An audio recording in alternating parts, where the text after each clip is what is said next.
tôi sao tê á chỉ tê nó đó.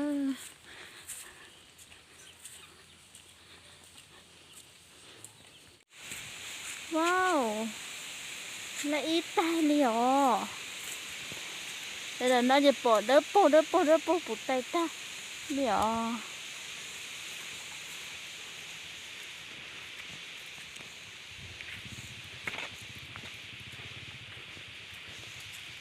Đậu nó lo chắc gì nó là đập cái hũ nó vô rồi nó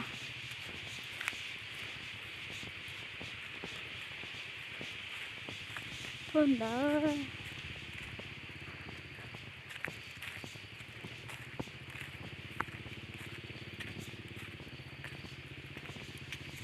ủa anh ấy bao trẻ chả lên thằng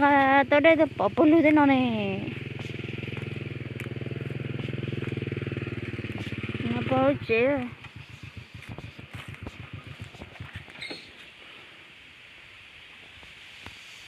bao trẻ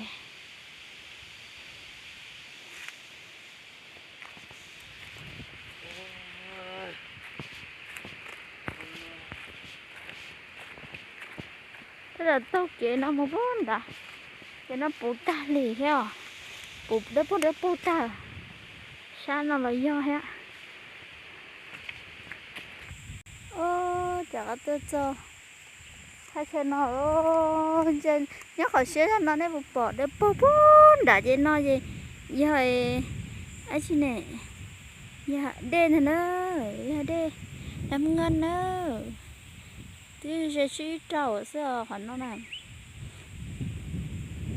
tôi kể với ta cũng thay tuần để chỉ yêu tôi một chỉ trâu thôi nữa để mà lại bị chia khó xé gì xưa phơi của mấy người nhân đã ô thì giăng lửa ô té sát tí sao chỉ cái nào là cho có tan giò rồi lạnh giò rồi tôi té tía này của phơi này chưa tôi đi tiêu chưa dùng bùi tiêu rồi là nó là thả tiêu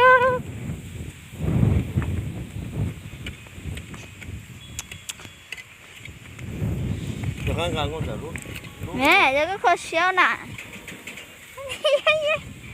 nè bé cái chỗ của con đó thì mấy bé chợ con đây bắt đầu nha đây nằm ngân nó bún đỡ tiêu tà thế hả của mấy kho xéo chứ là lâu hơn nữa quá chưa nữa sẽ chờ sợ tông thấy thế nào nên tôi không chờ là nó tăng sợ tông nè muốn sợ tông cũng gai cho làm không à cho làm không à ba một tê đó cũng chắc lâu chứ chắc non thân nữa tê phá thì tiêu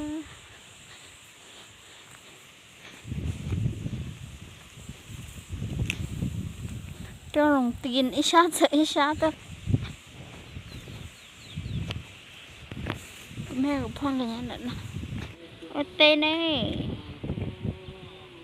trong lòng mới đến thế à mẹ của phong rồi thế này phải mua té rồi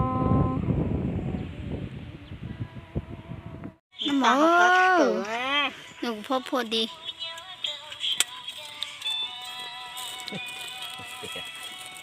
này anh chị yeah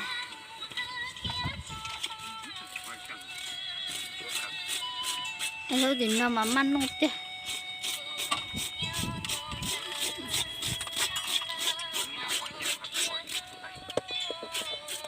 không mà lúc có chó không bỏ à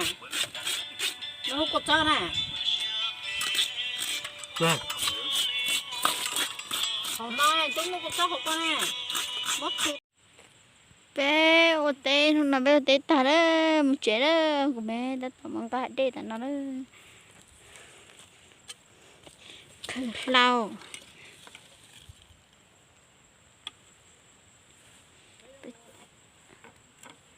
tôi chế tiểu ta kỳ bé tua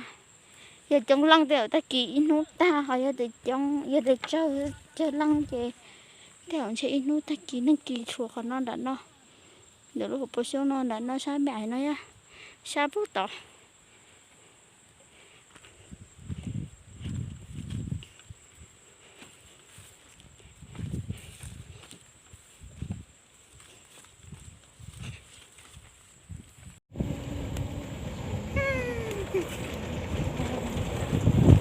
ta hỏi luôn không à nhấp bút xuống